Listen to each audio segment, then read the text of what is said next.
ನಮಸ್ಕಾರ ಸ್ನೇಹಿತರೆ, ಒಂದು ಮಾತಿದೆ, ಶರಣರ ಬಾಳನ್ನ ಮರಣದಲ್ಲಿ ಕಾಣು ಅಂತೇಳಿ. ಅಂದ್ರೆ ಯಾವುದೇ ಒಬ್ಬ ವ್ಯಕ್ತಿ ಆತ ತನ್ನ ಜೀವಿತಾವಧಿಯಲ್ಲಿ ಯಾವ ರೀತಿಯಾಗಿ ಬದುಕಿದ್ದ, ಯಾವ ರೀತಿಯಾಗಿ ಉಳಿದವರಿಗೆ ಪರೋಪಕಾರಿಯಾಗಿದ್ದ, ಹಾಗೇನೆ ಯಾವ ರೀತಿಯಾದಂತಹ ಜನಸಂಪರ್ಕವನ್ನು ಹೊಂದಿದ್ದ, ಇದೆಲ್ಲವೂ ನಮ್ಗೆ ಗೊತ್ತಾಗ್ಬೇಕು ಅಂತ ಹೇಳಿದ್ರೆ ಆತನ ಸಾವಿನ ಸಂದರ್ಭದಲ್ಲಿ ಅಲ್ಲಿ ಸೇರಿರುವಂತಹ ಜನರನ್ನು ನೋಡಿದ್ರೆ ಅರ್ಥ ಆಗ್ತದೆ. ಆ ಜನರು ಆತನ ಬಗ್ಗೆ ಮಾತಾಡ್ಕೊಳ್ಳುವಂತಹ ಮಾತನ್ನ ಕೇಳಿದಾಗ ಅರ್ಥ ಆಗ್ತದೆ ಅಂತಕೊಂಡು ಹೇಳ್ತಾರೆ. ಅಂದ್ರೆ ಆತ ಎಷ್ಟು ಫೇಮಸ್ ಆಗಿದೆ ಅನ್ನೋದು ಆ ಸಂದರ್ಭದಲ್ಲಿ ಗೊತ್ತಾಗ್ತದೆ. ಈ ಮಾತನ್ನ ನಾನು ಇಲ್ಲಿ ಯಾಕೆ ಹೇಳ್ತಾ ಇದ್ದೇನೆ ಅಂತ ಹೇಳಿದ್ರೆ, ಪಶ್ಚಿಮ ಬಂಗಾಳದಲ್ಲಿ ಮಮತಾ ಬ್ಯಾನರ್ಜಿ ಅವರು ಸೋತಿದ್ದಾರೆ. ಈ ಮಮತಾ ಬ್ಯಾನರ್ಜಿ ಅವರು ಸೋತಿರೋದ್ರಿಂದ ನಮ್ಮ ಪಕ್ಕದ ದೇಶ ಬಾಂಗ್ಲಕ್ಕೆ ಎಷ್ಟು ನಷ್ಟ ಆಗ್ತಾ ಇದೆ ಅನ್ನೋದು ಅಲ್ಲಿಯ ಕೆಲವು ಎಂಪಿಗಳು ಮಾತಾಡ್ತಾ ಇರೋದನ್ನು ನೋಡಿದ್ರೆ ಗೊತ್ತಾಗ್ತಾ ಇದೆ. ಹಾಗಾದ್ರೆ ಮಮತಾ ಬ್ಯಾನರ್ಜಿ ಅವರ ಸೋಲಿಗೆ ಇವರು ಯಾಕೆ ಇಷ್ಟೊಂದು ಚಿಂತಿತರಾಗಿದ್ದಾರೆ? ಮಮತಾ ಬ್ಯಾನರ್ಜಿ ಅವರಿಗೆ ಅವ್ರು ಯಾಕೆ ಧೈರ್ಯ ತುಂಬ್ತಾ ಇದ್ದಾರೆ? ನಾವು ನಿಮ್ ಜೊತೆಗಿದ್ದೇವೆ, ನೀವು ದೆಹಲಿಯೊಂದಿಗೆ ಹೋರಾಡಿ ಅಂತಕೊಂಡು ಯಾಕೆ ಹೇಳ್ತಾ ಇದ್ದಾರೆ? ಈ ರೀತಿ ಹೇಳಲಿಕ್ಕೆ ಏನಾದ್ರು ಪ್ರಬಲವಾದಂತಹ ಕಾರಣ ಇದೆಯಾ? ಇದೆಲ್ಲದಕ್ಕೂ ಸಂಬಂಧಪಟ್ಟಂತೆ ನಿಮ್ ಜೊತೆ ಮಾತಾಡ್ತಾ ಇದ್ದೇನೆ. ಸ್ನೇಹಿತರೆ, ನಿಮ್ಮೆಲ್ಲರೂ ಕಾಫಿ ಅಂತ ಡಿಜಿಟಲ್ ಚಾನಲ್ಗೆ ಸ್ವಾಗತಿಸ್ತಾ ಇದ್ದೇನೆ. ಸ್ನೇಹಿತರೆ, ಪಶ್ಚಿಮ ಬಂಗಾಳದಲ್ಲಿ ಚುನಾವಣೆ ನಡೀತಾ ಇರುವ ಸಂದರ್ಭದಲ್ಲಿ ಅಲ್ಲಿಯ ಸರ್ವೆಗಳು ಕೂಡ ಬರ್ತಾ ಇತ್ತು. ಆ ಸರ್ವೆಯನ್ನ ನೋಡಿ ಬಾಂಗ್ಲಾದೇಶದ ಒಬ್ಬ ಎಂಪಿ, ಆತನ ಹೆಸರು ಅಖ್ತರ್ ಹುಸೇನ್ ಅನ್ಸ್ತಾರೆ, ಆತ ಒಂದು ಹೇಳಿಕೆಯನ್ನು ಕೊಟ್ಟಿದ್ದ ಪಾರ್ಲಿಮೆಂಟ್ ನಲ್ಲಿ ನಿಂತ್ಕೊಂಡು. ಈಗ ಬರ್ತಾ ಇರುವಂತಹ ಸರ್ವೆಗಳನ್ನ ನೋಡಿದ್ರೆ ಮಮತಾ ಬ್ಯಾನರ್ಜಿ ಅವರು ಈ ಬಾರಿ ಚುನಾವಣೆಯಲ್ಲಿ ಸೋಲುವಂತ ಸಾಧ್ಯತೆ ಇದೆ. ಒಂದ್ ವೇಳೆ ಅವರು ಸೋತ್ರೆ ಬಿಜೆಪಿಯಲ್ಲಿ ಅಧಿಕಾರಕ್ಕೆ ಬರ್ತದೆ. ಇದರಿಂದ ನಮ್ಮ ದೇಶಕ್ಕೆ ಸಮಸ್ಯೆಗಳು ಉಂಟಾಗ್ತದೆ. ಪಶ್ಚಿಮ ಬಂಗಾಳದಲ್ಲಿರುವಂತಹ ಅಕ್ರಮ ಬಾಂಗ್ಲಾ ವಲಸಿಗರು ಯಾರಿದ್ದಾರೆ ಅವ್ರನ್ನ ನಮ್ಮ ದೇಶಕ್ಕೆ ವಾಪಸ್ ಕಳಿಸುವಂತ ಸಾಧ್ಯತೆ ಇರ್ತದೆ. ಒಂದ್ ವೇಳೆ ಆ ರೀತಿ ಏನಾದ್ರು ಆದ್ರೆ ನಮ್ಮ ದೇಶಕ್ಕೆ ಬಹಳಷ್ಟು ಸಮಸ್ಯೆ ಆಗ್ತದೆ ಅಂತ ತಗೊಂಡು ಈ ಸಂಸದ ಪಾರ್ಲಿಮೆಂಟ್ ನಲ್ಲಿ ನಿಂತ್ಕೊಂಡು ಹೇಳಿದ್ದಾನೆ. ಈಗ ರಿಸಲ್ಟ್ ಬಂದಿದೆ, ಮಮತಾ ಬ್ಯಾನರ್ಜಿ ಅವರು ಸೋತಿದ್ದಾರೆ. ಆದ್ರೆ ಅವರು ತನ್ನ ಸೋಲನ್ನು ಒಪ್ಕೊಳ್ಳಿಲ್ಲ. ನಾನು ಸೋತಿಲ್ಲ, ಚುನಾವಣಾ ಆಯೋಗ ಮತ್ತು ಬಿಜೆಪಿ ಸೇರ್ಕೊಂಡು ಈ ಚುನಾವಣೆಯಲ್ಲಿ ನನ್ನನ್ನು ಸೋಲಿಸಿದ್ದಾರೆ, 100 ಕ್ಷೇತ್ರಗಳನ್ನ ಅವರು ಲೂಟ್ ಮಾಡಿದ್ದಾರೆ, ಈ ರೀತಿಯಾದಂತ ಹೇಳಿಕೆಗಳನ್ನು ಕೊಟ್ಟರು. ಹಾಗೇನೆ ನಾನು ಯಾವುದೇ ಕಾರಣಕ್ಕೆ ರಾಜೀನಾಮೆ ಕೊಡೋದಿಲ್ಲ ಅಂತ ಹೇಳಿದ್ರು. ಕೊನೆಗೆ ಗತ್ಯಂತರಲ್ಲದೇನೆ ರಾಜ್ಯಪಾಲರು ಅವ್ರನ್ನ ವಜಾ ಮಾಡಿದ್ದಾರೆ. ಇದು ಎಲ್ಲವೂ ನಿಮ್ಗೆ ಗೊತ್ತಿರುವಂತಹ ವಿಷಯ. ಇವತ್ತು ಸುವೇಂದು ಅಧಿಕಾರಿ ಪಶ್ಚಿಮ ಬಂಗಾಳದ ಮುಖ್ಯಮಂತ್ರಿ ಆಗಿ ಪ್ರಮಾಣ ವಚನವನ್ನು ಕೂಡ ಸ್ವೀಕರಿಸಿದ್ದಾರೆ. ಇವತ್ತಿಂದ ಅವರ ಆಡಳಿತ ಪ್ರಾರಂಭ ಆಗ್ತದೆ. ಅಂದ್ರೆ ದಾದಾಗಿರಿ ಇವತ್ತಿಂದ ಪ್ರಾರಂಭ ಆಗ್ತದೆ. ನರೇಂದ್ರ ಮೋದಿ ಇರ್ಬೋದು, ಅಮಿತ್ ಶಾ ಇರ್ಬೋದು, ಅಥವಾ ಸುವೇಂದು ಅಧಿಕಾರಿ, ಹಾಗೇನೆ ಯೋಗಿ ಆದಿತ್ಯನಾಥ್ ಮತ್ತು ಅಸ್ಸಾಂನ ಮುಖ್ಯಮಂತ್ರಿ ಹಿಮಂತ್ ಬಿಸ್ವಾ ಶರ್ಮಾ, ಇವರೆಲ್ಲರೂ ಕೂಡ ಅಷ್ಟೇ ಇಲ್ಲಿ ಪ್ರಚಾರ ಮಾಡ್ತಾ ಇರೋ ಸಂದರ್ಭದಲ್ಲಿ ಪ್ರತಿಯೊಂದು ಕಡೆ ಹೇಳಿರುವಂತಹ ಮಾತು ಏನು ಅಂತ ಹೇಳಿದ್ರೆ, ಒಂದ್ ವೇಳೆ ಬಿಜೆಪಿ ಸರ್ಕಾರ ಬಂದ್ರೆ ಅಕ್ರಮ ವಲಸಿಗರು ಯಾರೆಲ್ಲ ಇದ್ದಾರೋ ಪಶ್ಚಿಮ ಬಂಗಾಳದಲ್ಲಿ, ಇಲ್ಲಿಂದ ಈ ಬಾಂಗ್ಲಾದೇಶದಿಂದ ಬಂದವರು, ಅವರೆಲ್ಲರೂ ನಾವು ಹಿಡಿದು ಬಾಂಗ್ಲಾದೇಶಕ್ಕೆ ಬಿಟ್ಟು ಬರ್ತೇವೆ ಅಂತೇಳಿ ಹೇಳಿಕೆಯನ್ನು ಕೊಟ್ಟಿದ್ದಾರೆ. ಭಾಷಣದಲ್ಲಿ ಕೂಡ ಹೇಳಿದ್ದಾರೆ. ಈಗ ಸರ್ಕಾರ ಬದಲಾದ ತಕ್ಷಣ ಬಾಂಗ್ಲಾದೇಶದಲ್ಲಿ ಟೆನ್ಷನ್ ಪ್ರಾರಂಭ ಆಗಿದೆ. ಎಲ್ಲಿವರೆಗೆ ಅಂತ ಹೇಳಿದ್ರೆ ಅಲ್ಲಿಯ ಒಬ್ಬರೊಬ್ಬರೇ ಹೇಳಿಕೆಗಳನ್ನ ಕೊಡ್ಲಿ ಶುರು ಮಾಡಿದ್ದಾರೆ. ನಿನ್ನೆ ಅಲ್ಲಿ ಇನ್ನೊಂದು ಪಕ್ಷ ಇದೆ, NCP ಪಕ್ಷ ಅಂತ ಹೇಳ್ಕೊಂಡು, ಆ ಪಕ್ಷದ ಒಬ್ಬ MP, ಆತನ ಹೆಸರು ನಾಹಿದ್ ಇಸ್ಲಾಂ ಅಂತೇಳಿ, ಆತ ಕೂಡ ಹೇಳಿದ್ದಾನೆ ಪಶ್ಚಿಮ ಬಂಗಾಳದಲ್ಲಿ ಸರ್ಕಾರ ಬದಲಾಗ್ತಾ ಇದೆ, ಅಲ್ಲಿರುವಂತಹ ಅಕ್ರಮ ವಲಸಿಗರು ಯಾರೆಲ್ಲ ಇದ್ದಾರೋ ಅವರೆಲ್ಲರನ್ನು ಕೂಡ ನಮ್ಮ ದೇಶಕ್ಕೆ ವಾಪಸ್ ಕಳಿಸುವಂತ ಸಾಧ್ಯತೆ ಇದೆ. ಈ ರೀತಿಯಾಗಿ ಅವ್ರನ್ನ ವಾಪಸ್ ನಮ್ಮ ದೇಶಕ್ಕೆ ಕಳಿಸ್ಕೊಡದೇ ಇರೋ ರೀತಿಯಲ್ಲಿ ನಾವು ನೋಡ್ಕೋಬೇಕು. ಯಾವುದೇ ಕಾರಣಕ್ಕೆ ಅವ್ರನ್ನ ನಮ್ಮ ದೇಶದೊಳಗಡೆ ಸೇರಿಸ್ಕೋಬಾರ್ದು, ಅವ್ರು ಭಾರತದಲ್ಲಿ ಇರುವ ರೀತಿಯಲ್ಲಿ ನೋಡ್ಕೋಬೇಕು, ಈ ರೀತಿಯಾದಂತ ಹೇಳಿಕೆಯನ್ನು ಕೊಟ್ಟಿದ್ದಾರೆ. ಹಾಗೇನೆ ಮಮತಾ ಬ್ಯಾನರ್ಜಿ ಅವರು ಸೋತಿದ್ದಾರೆ, ಆದ್ರೆ ಅವರು ದೆಹಲಿಯ ವಿರುದ್ಧದ ತಮ್ಮ ಹೋರಾಟವನ್ನ ಮುಂದುವರಿಸಬೇಕು. ಬಾಂಗ್ಲಾದೇಶದ 17 ಕೋಟಿ ಮುಸಲ್ಮಾನರು ಅವ್ರ ಜೊತೆಗಿದ್ದಾರೆ, ಈ ರೀತಿಯಾಗಿ ಆತ ಹೇಳಿಕೆಯನ್ನು ಕೊಟ್ಟಿದ್ದಾನೆ. ಹಾಗೇನಲ್ಲಿ ಗೃಹ ಸಚಿವರಾದಂತಹ ಸಲಾದ್ದೀನ್ ಅಹ್ಮದ್ ಕೂಡ ಒಂದು ಹೇಳಿಕೆಯನ್ನು ಕೊಟ್ಟಿದ್ದಾರೆ. ಭಾರತ ಸರ್ಕಾರ ಬಾಂಗ್ಲಾದೇಶಿಯರನ್ನ ಪುಷ್ ಬ್ಯಾಕ್ ಮಾಡೋದಿಲ್ಲ ಅಂತ ನಾನು ತಿಳ್ಕೊಂಡಿದ್ದೇನೆ ಅಂತ ಹೇಳಿಕೆಯನ್ನು ಕೊಟ್ಟಿದ್ದಾರೆ. ಪುಷ್ ಬ್ಯಾಕ್ ಅಂತ ಹೇಳಿದ್ರೆ ಅವ್ರನ್ನ ಫೋರ್ಸ್ಫುಲಿ ಬಾಂಗ್ಲಾದೇಶಕ್ಕೆ ವಾಪಸ್ ಕಳಿಸ್ಕೊಡುವಂತದ್ದು. ಆ ರೀತಿಯಾಗಿ ಭಾರತ ಖಂಡಿತವಾಗಿ ವರ್ತಿಸ್ಲಿಕ್ಕಿಲ್ಲ ಅಂತ ಆತ ಹೇಳಿಕೆಯನ್ನು ಕೊಟ್ಟಿದ್ದಾರೆ.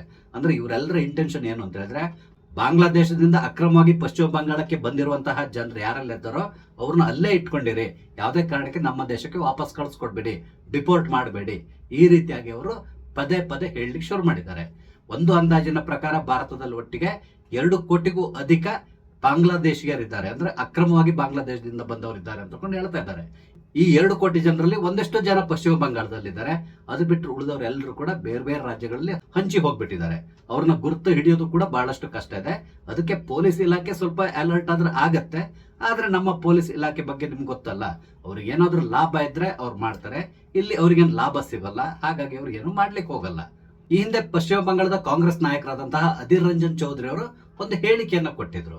ಅವ್ರು ಏನ್ ಹೇಳಿದ್ರು ಅಂತ ಹೇಳಿದ್ರೆ, ಬಾಂಗ್ಲಾದೇಶದೊಂದಿಗೆ ಗಡಿಯನ್ನು ಹೊಂದಿರುವ ಮುರ್ಷಿದಾಬಾದ್ ಹಾಗೇನೆ ಇನ್ನು ಕೆಲವು ಜಿಲ್ಲೆಗಳಲ್ಲಿದೆ, ಈ ಜಿಲ್ಲೆಗಳಲ್ಲಿ ಡೆಮೋಗ್ರಫಿ ಬದಲಾಗ್ತಾ ಇದೆ. ಈ ಜಿಲ್ಲೆಗಳಲ್ಲಿ ಬಹಳಷ್ಟು ಜನ ಅಕ್ರಮ ಬಾಂಗ್ಲಾ ವಲಸಿಗರು ಬಂದು ಸೇರ್ಕೊಂಡ್ಬಿಟ್ಟಿದ್ದಾರೆ. ಅವರು ಆ ಜಿಲ್ಲೆಯ ಸಂಪೂರ್ಣ ಚಿತ್ರಣವನ್ನೇ ಬದಲಾಯಿಸ್ತಾ ಇದ್ದಾರೆ. ಅಲ್ಲಿರುವ ಹಿಂದೂಗಳ ಮೇಲೆ ಅವರು ದಬ್ಬಾಳಿಕೆಯನ್ನ ಮಾಡಿಸ್ತಾ ಇದ್ದಾರೆ. ಅಲ್ಲಿರುವಂತ ಮೂಲ ನಿವಾಸಿಗಳು ಆದಂತ ಹಿಂದೂಗಳನ್ನ ಅಲ್ಲಿಂದ ಒಕ್ಕಲೆಬ್ಬಿಸ್ತಾ ಇದ್ದಾರೆ. ಇದು ಮುಂದಿನ ದಿನಗಳಲ್ಲಿ ಅತ್ಯಂತ ಅಪಾಯಕಾರಿ ಆಗಬಹುದು. ಒಂದ್ ವೇಳೆ ಇದೇ ರೀತಿಯಾಗಿ ಅವ್ರನ್ನ ಬೆಳಿಲಿಕ್ಕೆ ನಾವು ಬಿಟ್ರೆ ಮುಂದೊಂದು ದಿನ ಈ ಭಾಗವನ್ನ ಬಾಂಗ್ಲಾದೇಶದೊಂದಿಗೆ ಸೇರಿಸಲಿಕ್ಕೂ ಕೂಡ ಅವ್ರು ಹೋರಾಟವನ್ನ ಪ್ರಾರಂಭ ಮಾಡ್ತಾರೆ. ಆದಷ್ಟು ಬೇಗ ನಮ್ಮ ಸರ್ಕಾರ ಎಚ್ಚೆತ್ತುಕೊಂಡು ಇವ್ರನ್ನ ಇಲ್ಲಿಂದ ಹೊರ ಕಳಿಸುವಂತ ಕೆಲಸಕ್ಕೆ ಕೈ ಹಾಕಬೇಕು. ಈ ರೀತಿಯಾಗಿ ಕಾಂಗ್ರೆಸ್ ನಾಯಕರೊಬ್ರು ಹೇಳಿಕೆಯನ್ನು ಕೊಟ್ಟಿರೋದು ಅದೇ ರಂಜನ್ ಚೌಧರಿ. ಆದ್ರೆ ಅವರ ಈ ಮಾತಿಗೆ ಕಾಂಗ್ರೆಸ್ ಹೈಕಮಾಂಡ್ ಸಹಮತವನ್ನ ವ್ಯಕ್ತಪಡಿಸಲಿಲ್ಲ. ಇನ್ನು ಬಿಡಿ, ಮಮತಾ ಬ್ಯಾನರ್ಜಿ ಅವರು ಇಲ್ಲಿವರೆಗೆ ಗೆದ್ದು ಬಂದಿರೋದೇ ಈ ಅಕ್ರಮ ವಲಸಿಗರಿಂದ. ಪ್ರತಿ ಚುನಾವಣೆಯಲ್ಲಿ ಎಷ್ಟೆಲ್ಲ ಅಕ್ರಮ ಮಾಡ್ಲಿಕ್ಕೆ ಸಾಧ್ಯ ಆಗ್ತದೋ ಎಲ್ಲಾ ಅಕ್ರಮಗಳನ್ನ ಇವರ ಮುಖಾಂತರನೇ ಮಾಡಿಸ್ತಾ ಇದ್ರು, ಗಲಭೆಗಳನ್ನ ಮಾಡಿಸ್ತಾ ಇದ್ರು. ಹಿಂದೂಗಳು ಧೈರ್ಯವಾಗಿ ಮತಗಟ್ಟೆಗೆ ಬರದಿರೋ ರೀತಿಯಲ್ಲಿ ತಡಿತಾ ಇದ್ರು. ಅದೆಲ್ಲದಕ್ಕೂ ಇವರು ಉಪಯೋಗಿಸ್ಕೊಳ್ತಾ ಇದ್ದಿದ್ದು ಈ ಅಕ್ರಮ ವಲಸಿಗರನ್ನೇ. ಹಾಗಾಗಿ ಮಮತಾ ಬ್ಯಾನರ್ಜಿ ಅವರಿಗೆ ಇವ್ರ ಬಗ್ಗೆ ವಿಶೇಷವಾದಂತಹ ಒಲವಿತ್ತು. ಆದ್ರಿಂದ ಯಾವುದೇ ಕಾರಣಕ್ಕೆ ಅವ್ರನ್ನ ವಾಪಸ್ ಕಳಿಸ್ಕೊಡ್ಲಿಕ್ಕೆ ಅವ್ರು ತಯಾರಿರಲಿಲ್ಲ. ಅದಲ್ಲದೆ ನಿಮ್ಗೆ ಗೊತ್ತಿದೆ ಕೇಂದ್ರ ಸರ್ಕಾರದ ಜೊತೆಗೆ ಅವ್ರು ಯಾವ ರೀತಿ ಫೈಟ್ ಮಾಡ್ತಾ ಇದ್ರು ಅಂತ ಹೇಳ್ಕೊಂಡು ಬಾರ್ಡರ್ ಸೆಕ್ಯೂರಿಟಿ ಫೋರ್ಸ್ಗೆ ಒಂದಿಷ್ಟು ಜಾಗವನ್ನು ಇವ್ರು ಬಿಟ್ಕೊಡ್ಬೇಕಿತ್ತು, ಅಂದ್ರೆ ಬೇಲಿ ಹಾಕ್ಲಿಕ್ಕಾಗಿ. ಆದ್ರೆ ಅದಕ್ಕೆ ಅವರು ಅವಕಾಶವನ್ನು ಮಾಡಿಕೊಟ್ಟಿಲ್ಲ. ಎಲ್ಲಿವರೆಗೆ ಅಂತ ಹೇಳಿದ್ರೆ ಇನ್ನೂ ಕೂಡ 400ರಿಂದ 500 ಕಿಲೋಮೀಟರ್ ಭಾಗವನ್ನ ಬೇಲಿ ಹಾಕ್ಲಿಕ್ಕೆ ಇವರು ಮುಕ್ತ ಮಾಡಿ ಕೊಟ್ಟಿಲ್ಲ. ಈಗ ಆ ಕೆಲಸ ಪ್ರಾರಂಭ ಆಗ್ಬಹುದು. ಅದ್ರ ಜೊತೆಗೆ ಈಗ ಬಾಂಗ್ಲಾದೇಶದಿಂದ ಈ ರೀತಿಯಾದಂತಹ ಹೇಳಿಕೆಗಳು ಬರ್ತಾ ಇರೋದನ್ನ ನೋಡಿದ್ರೆ ಇಲ್ಲೇನೋ ಮಮತಾ ಬ್ಯಾನರ್ಜಿ ಮತ್ತೆ ಈ ದೇಶದೊಂದಿಗೆ ಒಪ್ಪಂದ ಏನಾದ್ರೂ ಇರಬಹುದಾ, ಈ ರೀತಿಯಾದಂತಹ ಒಂದು ಸಂಶಯ ಕೂಡ ಕಾಡ್ಲಿಕ್ಕೆ ಪ್ರಾರಂಭ ಆಗ್ತಾ ಇದೆ. ಕೆಲವರು ಹೇಳೋ ಪ್ರಕಾರ ಏನೋ ಒಂದು ಹುನ್ನಾರ ನಡೆದಿತ್ತು. ಸ್ವಲ್ಪ ಸಮಯ ಆದ್ಮೇಲೆ ಈ ಡೆಮೋಗ್ರಫಿ ಬದಲಾಗ್ತದಲ್ಲ, ಆ ಸಂದರ್ಭದಲ್ಲಿ ಆ ಭೂಭಾಗವನ್ನ ಕತ್ತರಿಸಿ ಅದನ್ನ ಬಾಂಗ್ಲಾದೇಶದೊಂದಿಗೆ ಸೇರಿಸ್ಲಿಕ್ಕೂ ಕೂಡ ಏನೋ ಪ್ಲಾನ್ ನಡೆದಿರಬಹುದು. ಈ ರೀತಿಯಾಗಿ ಕೂಡ ಮಾತಾಡ್ತಾ ಇದ್ರು. ಯಾಕಂತ ಹೇಳಿದ್ರೆ ಕೇವಲ ವೋಟ್ ನನಗೆ ಸಿಗತ್ತೆ ಅಂತ ಹೇಳ್ಕೊಂಡು ಈ ಅಕ್ರಮ ವಲಸಿಗರನ್ನ ದೇಶದೊಳಗಡೆ ಬಿಟ್ಕೊಳ್ಲಿಕ್ಕೆ ಸಾಧ್ಯ ಇಲ್ಲ. ಏನಾದ್ರೂ ಒಂದು ಪ್ಲಾನ್ ಇರಲೇಬೇಕು. ಆ ಪ್ಲಾನ್ ನ ಇಂಪ್ಲಿಮೆಂಟ್ ಮಾಡ್ಲಿಕ್ಕಾಗಿಯೇ ಇಲ್ಲಿವರೆಗೆ ಮಮತಾ ಬ್ಯಾನರ್ಜಿ ಅವರು ಗಡಿಯನ್ನ ಮುಚ್ಚಲಿಕ್ಕೆ ಬಿಟ್ಟಿಲ್ಲ ಅಂತ ಕೂಡ ಮಾತಾಡ್ತಾ ಇದ್ದಾರೆ.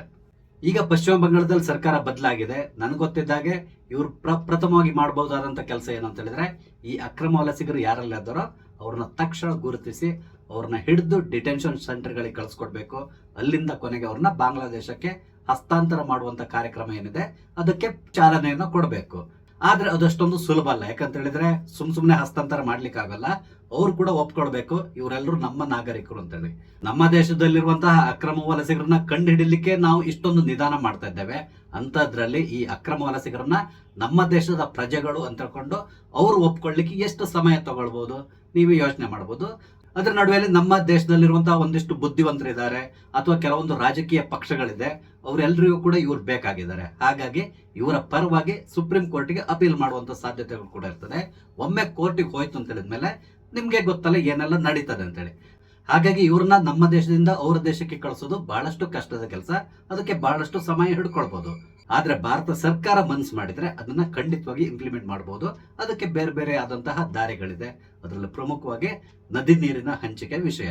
ಈ ನದಿ ನೀರಿನ ಹಂಚಿಕೆ ವಿಷಯ ಏನಿದೆ ಇದನ್ನ ಸ್ವಲ್ಪ ಟೈಟ್ ಮಾಡಿದ್ರೆ ಖಂಡಿತವಾಗಿ ಬಾಂಗ್ಲಾದೇಶದವ್ರನ್ನ ಬಗ್ಗಿಸಬಹುದು. ಆ ನಿಟ್ಟಿನಲ್ಲಿ ಕೇಂದ್ರ ಸರ್ಕಾರ ಮುಂದಿನ ದಿನಗಳಲ್ಲಿ ಕಾರ್ಯಪ್ರವೃತ್ತ ಆಗ್ಬೇಕು. ನೋಡೋಣ ಸರ್ಕಾರ ಯಾವ ರೀತಿಯಾದಂತಹ ಕಾರ್ಯತಂತ್ರವನ್ನ ಹಿಡಿತದೆ ಅಂತೇಳಿ. ಒಟ್ಟಾರೆಯಾಗಿ ನಮ್ಮ ದೇಶಕ್ಕೆ ಬಂದು ನಮ್ಮ ದೇಶದಲ್ಲಿ ಕೂತ್ಕೊಂಡು ದೇಶದ್ರೋಹಿ ಕೆಲಸವನ್ನು ಮಾಡ್ತಿರುವಂತಹ ಈ ಅಕ್ರಮ ವಲಸಿಗರನ್ನ ಆದಷ್ಟು ಬೇಗ ಹೊರಗಡೆ ಕಳಿಸಿದ್ರೆ ತುಂಬಾ ಉತ್ತಮ. ಈ ನಡುವೆ ಬಾಂಗ್ಲಾದೇಶಿಯರು ಕೊಡ್ತಾ ಇರುವಂತ ಹೇಳಿಕೆ ಅಂದ್ರೆ ಈ 17 ಕೋಟಿ ಮುಸಲ್ಮಾನರು ಮಮತಾ ಬ್ಯಾನರ್ಜಿ ಅವರ ಜೊತೆಗಿದ್ದಾರೆ ಅಂತಕೊಂಡು ಹೇಳ್ತಾ ಇದಾರಲ್ಲ, ಈ ರೀತಿ ಅವರು ಹೇಳ್ತಾ ಇರೋದನ್ನ ನೋಡಿದ್ರೆ ಖಂಡಿತವಾಗಿ ಮಮತಾ ಬ್ಯಾನರ್ಜಿ ಅವರ ಮೇಲೆ ಕೆಲವೊಂದು ಸಂಶಯ ಬಂದೇ ಬರ್ತದೆ. ಯಾಕಂತೇಳಿ ಹೇಳಿದ್ರೆ ನಮ್ಮ ದೇಶದ ಮುಸಲ್ಮಾನರು ಏನಾದ್ರು ನಿಮ್ಮ ಜೊತೆಗಿದ್ದೇವೆ ದೀದಿ ಅಂತೇಳಿ ಹೇಳಿದ್ರೆ ಅದು ಬೇರೆ ವಿಷಯ. ಆದ್ರೆ ಇಲ್ಲಿ ಆ ರೀತಿ ಅಲ್ಲ. ಇನ್ನೊಂದು ದೇಶದ ಮುಸಲ್ಮಾನರು ನಾವು ನಿಮ್ ಜೊತೆಗಿದ್ದೇವೆ, ನೀವು ಕೇಂದ್ರ ಸರ್ಕಾರದ ಜೊತೆಗೆ ಫೈಟ್ ಮಾಡಿ. ಫೈಟ್ ಅಂದ್ರೆ ಇಲ್ಲಿ ಯಾವ ರೀತಿಯಾದಂತಹ ಫೈಟ್ ಅನ್ನ ಮಮತಾ ಬ್ಯಾನರ್ಜಿ ಅವರು ಮಾಡಬೇಕು ಅದು ಕೂಡ ಒಂದು ದೊಡ್ಡ ಪ್ರಶ್ನೆಯಾಗಿ ಕಾಡ್ತದೆ. ಇಲ್ಲಿ ಏನಾದ್ರೂ ಮಮತಾ ಬ್ಯಾನರ್ಜಿ ಅವರು ಬಾಂಗ್ಲಾದೇಶದವರ ಜೊತೆ ಸೇರ್ಕೊಂಡು ಏನಾದ್ರೂ ಪ್ಲಾನ್ ನ ಮಾಡಿದಾರಾ, ಈ ರೀತಿಯಾದಂತಹ ಸಂಶಯ ಕೂಡ ಬಂದೇ ಬರ್ತದೆ. ಯಾವುದಕ್ಕೂ ಸರ್ಕಾರ ಈ ನಿಟ್ಟಿನಲ್ಲಿ ಸರಿಯಾದ ರೀತಿಯಲ್ಲಿ ಯೋಚನೆ ಮಾಡಿ ಒಂದು ನಿರ್ಧಾರವನ್ನು ತಗೊಳ್ಳೋದು ಒಳ್ಳೇದು ಅನಿಸ್ತದೆ. ಇಲ್ಲ ಅಂತ ಹೇಳಿದ್ರೆ ಮುಂದಿನ ದಿನಗಳಲ್ಲಿ ಪಶ್ಚಿಮ ಬಂಗಾಳದಲ್ಲಿ ಬಹಳಷ್ಟು ಸಮಸ್ಯೆಗಳನ್ನ ನಾವು ಎದುರಿಸಬೇಕಾಗಿ ಬರ್ತದೆ. ಮಮತಾ ಬ್ಯಾನರ್ಜಿ ಈಗ ಸೋತಿರ್ಬಹುದು, ಸೋತರು ಕೂಡ ಅವ್ರು ಸುಮ್ಮನೆ ಕೂತ್ಕೊಳ್ಳೋದಿಲ್ಲ. ಖಂಡಿತವಾಗಿ ಪಶ್ಚಿಮ ಬಂಗಾಳದಲ್ಲಿ ಸರ್ಕಾರವನ್ನು ಅಸ್ಥಿರಗೊಳಿಸಲಿಕ್ಕೆ ಏನೆಲ್ಲ ಬೇಕೋ ಎಲ್ಲಾ ರೀತಿಯಾದಂತಹ ಕೆಲಸವನ್ನ ಅವ್ರು ಮಾಡೇ ಮಾಡ್ತಾರೆ. ಆಗ ಅಲ್ಲಿಯ ಬಿಜೆಪಿ ಸರ್ಕಾರ ವಿಲ ಅಂತೇಳಿ ಒದ್ದಾಡಬೇಕಾಗಿ ಬರ್ತದೆ. ಇದ್ರ ನಡುವೆ ನಿನ್ನ ಅಖಿಲೇಶ್ ಯಾದವ್ ಮಮತಾ ಬ್ಯಾನರ್ಜಿ ಅವರನ್ನ ಭೇಟಿ ಮಾಡಿದ್ದಾರೆ. ಅವರಿಗೆ ಶಾಲು ಹೊದಿಸಿ ಸನ್ಮಾನ ಕೂಡ ಮಾಡಿದ್ದಾರೆ. ಯಾಕೆ ಸನ್ಮಾನ ಮಾಡಿದಾರೋ ಗೊತ್ತಿಲ್ಲ. ಒಟ್ಟು ಅವ್ರ ಮೇಲೆ ಶಾಲು ಹೊದಿಸಿ ಅವ್ರ ಜೊತೆ ಮಾತಾಡಿ ಅವರಿಗೆ ಧೈರ್ಯ ತುಂಬಿ ಬಂದಿದ್ದಾರೆ. ನೀವು ಸೋತಿಲ್ಲ, ಇಲ್ಲಿ ಸೋಲ್ಸಿದ್ದಾರೆ, ನಾನು ಕೂಡ ನಿಮ್ ಜೊತೆಗಿದ್ದೇನೆ ಅಂತ ಹೇಳ್ಕೊಂಡು ಅವರಿಗೆ ಧೈರ್ಯ ತುಂಬಿದ್ದಾರೆ. ಹಾಗೇನೆ ಮೋಸ್ಟ್ಲಿ ನನ್ಗನ್ಸ್ತದೆ ಈ ಇಂಡಿ ಒಕ್ಕೂಟ ಏನಿದೆ ಛಿದ್ರ ಆಗ್ತದೆ. ಈಗಾಗಲೇ ಕಾಂಗ್ರೆಸ್ನ ಇಂಡಿ ಒಕ್ಕೂಟದಿಂದ ಆಲ್ಮೋಸ್ಟ್ ಹೊರಗಡೆ ಕಳಿಸಿ ಆಗಿದೆ. ಮುಂದಿನ ದಿನಗಳಲ್ಲಿ ಈ ಇಂಡಿ ಒಕ್ಕೂಟದ ಅಧ್ಯಕ್ಷತೆಯನ್ನ ಮೋಸ್ಟ್ಲಿ ಮಮತಾ ಬ್ಯಾನರ್ಜಿ ಅವರಿಗೆ ಕೊಡಬಹುದು, ಅಥವಾ ಅಖಿಲೇಶ್ ಯಾದವ್ ತಾನೇ ಅಧ್ಯಕ್ಷನಾಗ್ಲಿಕ್ಕೆ ಹೊರಡಬಹುದು ಅನ್ಸ್ತದೆ. ಆ ಮೂಲಕ ಮುಂದಿನ ಚುನಾವಣೆ ಸಂದರ್ಭದಲ್ಲಿ ಪ್ರಧಾನಿ ಕ್ಯಾಂಡಿಡೇಟ್ ಆಗ್ಲಿಕ್ಕೆ ಅಖಿಲೇಶ್ ಯಾದವ್ ಹೊರಟಿರೋ ರೀತಿಯಲ್ಲಿ ಕಾಣಿಸ್ತಾ ಇದೆ. ಒಂದ್ ವೇಳೆ ಆ ರೀತಿ ಏನಾದ್ರು ಆದ್ರೆ ಅದು ಇನ್ನೊಂದು ದೊಡ್ಡ ದೂರ ಅಂತ ಅನ್ಸ್ಕೊಳ್ತದೆ. ಅದೇನೇ ಇರಲಿ, ನಮ್ಮ ದೇಶದಲ್ಲಿರುವಂತಹ ಕೆಲವೊಂದು ರಾಜಕಾರಣಿಗಳ ಪರವಾಗಿ ನಮ್ಮ ಶತ್ರು ದೇಶದವರು ಅವರಿಗೆ ಸಪೋರ್ಟ್ ಆಗಿ ಮಾತಾಡ್ತಾರೆ ಅಂತ ಹೇಳಿದ್ರೆ ಇಲ್ಲೇನೋ ಕುತಂತ್ರ ನಡೀತಾ ಇದೆ ಅನ್ನೋದು ಕನ್ಫರ್ಮ್ ಆಗ್ತದೆ. ನಿಮ್ಗೆ ಗೊತ್ತಿರಬಹುದು, ಪಾಕಿಸ್ತಾನದ ಕೆಲವು ಮಂತ್ರಿಗಳು ಕೊಟ್ಟಿರುವಂತಹ ಹೇಳಿಕೆ, ಒಂದ್ ವೇಳೆ ಭಾರತದಲ್ಲಿ ರಾಹುಲ್ ಗಾಂಧಿ ಏನಾದ್ರೂ ಪ್ರಧಾನಮಂತ್ರಿ ಆದ್ರೆ ಅದರಿಂದ ನಮ್ಮ ದೇಶಕ್ಕೆ ಒಳ್ಳೇದಾಗ್ತದೆ ಅಂತ ಕೂಡ ಅವರು ಹೇಳಿಕೆಯನ್ನು ಕೊಟ್ಟಿದ್ದಾರೆ. ಯಾಕೆ ಆ ರೀತಿ ಹೇಳಿಕೆ ಕೊಟ್ಟಿದ್ದಾರೆ ಅದನ್ನ ನೀವು ಜಸ್ಟ್ ಗೆಸ್ ಮಾಡಬಹುದು. ಅದೇನೇ ಇರಲಿ, ಸದ್ಯಕ್ಕೀಗ ಮಮತಾ ಬ್ಯಾನರ್ಜಿ ಅವರ ಪರವಾಗಿ ಬಾಂಗ್ಲಾದೇಶ ಬ್ಯಾಟಿಂಗ್ ಮಾಡ್ತಾ ಇರೋದನ್ನ ನೋಡಿದ್ರೆ ಏನೋ ಕುತಂತ್ರ ನಡೀತಾ ಇತ್ತು, ಆ ಕುತಂತ್ರಕ್ಕೆ ಸದ್ಯಕ್ಕೆ ಬ್ರೇಕ್ ಬಿದ್ದಿದೆ. ಆ ಕುತಂತ್ರವನ್ನ ಪುನಃ ಆಕ್ಟಿವೇಟ್ ಮಾಡ್ಲಿಕ್ಕೆ ಇನ್ನೇನಾದ್ರೂ ಒಂದು ಪ್ಲಾನ್ ಮಾಡುವಂತ ಸಾಧ್ಯತೆಗಳು ಕೂಡ ಇರ್ತದೆ. ಯಾವುದಕ್ಕೂ ನಮ್ಮ ಸರ್ಕಾರ ತುಂಬಾ ಜಾಗ್ರತೆಯಲ್ಲಿ ಇರಬೇಕಾದಂತಹ ಪರಿಸ್ಥಿತಿ ನಿರ್ಮಾಣ ಆಗಿದೆ. ನೋಡೋಣ, ಸುವೇಂದು ಅಧಿಕಾರಿ ಇವತ್ತಷ್ಟೇ ಅಧಿಕಾರ ಗ್ರಹಣ ಮಾಡಿದ್ದಾರೆ. ಮುಂದಿನ ದಿನಗಳಲ್ಲಿ ಅವರು ಈ ಗುಸ್ಬೈಟಿಗಳು ಅಂದ್ರೆ ಅಕ್ರಮ ವಲಸಿಗರು ಯಾರಿದ್ದಾರೆ ಅವರ ವಿರುದ್ಧವಾಗಿ ಯಾವ ರೀತಿಯಾಗಿ ಕಾರ್ಯಾಚರಣೆ ಮಾಡ್ತಾರೆ ಕಾದ್ ನೋಡೋಣ. ಸ್ನೇಹಿತರೆ, ಈ ವಿಷಯಗಳ ಬಗ್ಗೆ ನಿಮ್ಗೆ ಏನಿಸ್ತದೆ, ನಿಮ್ಮ ಅನಿಸಿಕೆಗಳನ್ನ ದಯವಿಟ್ಟು ಕಮೆಂಟ್ ಮುಖಾಂತರ ತಿಳಿಸಿ. ಹಾಗೇನೆ ಇಲ್ಲಿ ನಾನು ಹಂಚ್ಕೊಂಡಂತ ವಿಷಯ ಇಷ್ಟ ಆದ್ರೆ ಲೈಕ್ ಮಾಡಿ, ಶೇರ್ ಮಾಡಿ, ದಯವಿಟ್ಟು ನನ್ನ ಚಾನಲ್ ಸಬ್ಸ್ಕ್ರೈಬ್ ಮಾಡಿ. ನಮಸ್ತೆ, ಜೈ ಹಿಂದ್.